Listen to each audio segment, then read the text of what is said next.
Cancel a plan and feel relief. That relief is not a random pleasure like most people assume. It happens because your brain registers a drop in perceived threat. For people who experience this, the real issue is not the social setting itself, but the weight of expectations that come with it. They don't resist going out. They resist feeling obligated to be out. The moment a plan is made, the brain logs details: a time, a place, a role, a performance.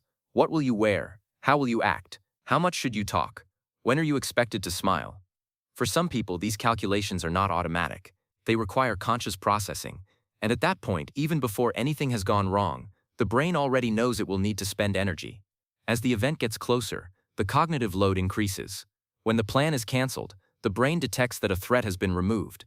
That is where the relief comes from. It is not regret, not guilt, not pleasure. It is the lifting of a burden. Psychologically, this is tied to sensitivity to social performance.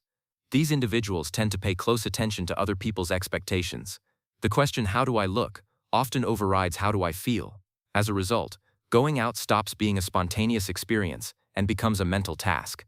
Once the brain accepts that task, it begins a constant background evaluation. Will I say something wrong? Will I be misunderstood? Will I look tired? Can I match the energy of the room? Even if these thoughts are not fully conscious, the nervous system scans for these possibilities.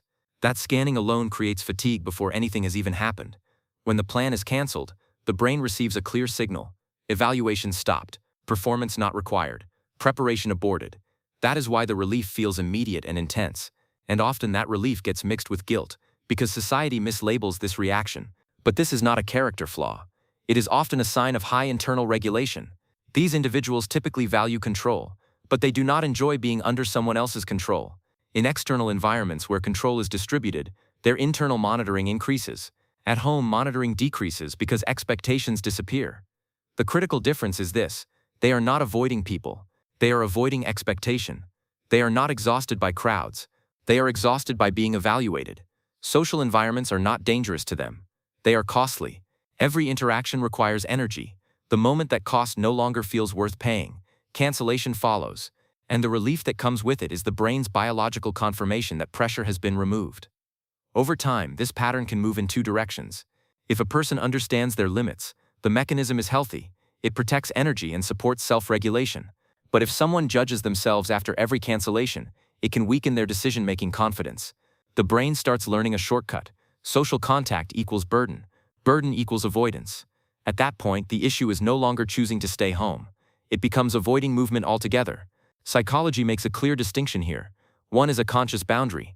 The other is learned avoidance. If you feel relief when you cancel plans, it does not mean you are lazy. It means your brain is protecting you from expectation overload.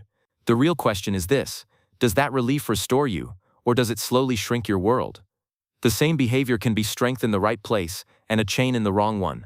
Understanding your patterns is power.